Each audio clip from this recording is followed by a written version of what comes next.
विश्व प्रसिद्ध कोणार्क रे दीर्घ वर्ष धरी लगी रही मेडिकल जनित समस्या को नहीं धीरे धीरे जन असंतोष वृद्धि पाइबारे लागिछि। एहाकु नहीं कोणार्कर युवपीढ़ी समस्यार स्थायी समाधान पाई अंटा भिड़िथिबा बेले धीरे धीरे अंचलवासी सहयोग मिशन मेडिकल को अधिक शक्तिशाली करुछि।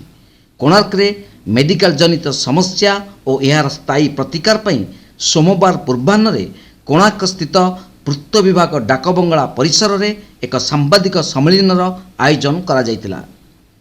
कोणार्कर युव सांबादिक दुर्गा प्रसाद महापात्र द्वारा आयोजित यह सम्मेलन में कोणार्क सुरक्षा समितिर आवाहक भागीरथी स्वाई, वरिष्ठ सीपीआई नेता तथा पूर्वतन सरपंच मनोरंजन परिडा, वरिष्ठ कांग्रेस नेता तथा पूर्वतन सरपंच भास्कर सेठ, वरिष्ठ बीजेडी नेता भास्कर बेहेरा प्रमुख उपस्थित रही संपादन करथिले।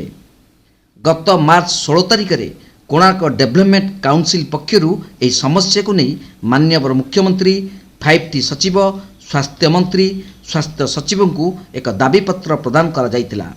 एहार कौनसी प्रति उत्तर एजावत न आसिबारु सांबादिक सम्मेलन डकाई कोणार्कर युवपीढ़ी एवं वरिष्ठ नागरिक माने गणमाध्यम रे सूचना देइछन्ति जे जदि एप्रिल 1 सुधा एहार कौनसी उत्तर न आसे तेबे एप्रिल 2 रे पुनः एक चिठी समस्त विभागीय अधिकारी को लेखाजिबो एवं सेतिरे मेडिकल समस्यार स्थायी समाधान पई उल्लेख रहिबा सह 15 दिनर महुलत राज्य सरकार को मगाजिबो एवं जदि धार्य समय सीमा मध्य एहार कौनसी पंथा राज्य सरकार बाहर न करती तेबे कोणार्क अंचलरू शताधिक आबाल वृद्ध वनिता कोणार्क ठारू नवीन निवास अभिमुखे पदयात्रा करिवे बोली सूचना देइछन्ति।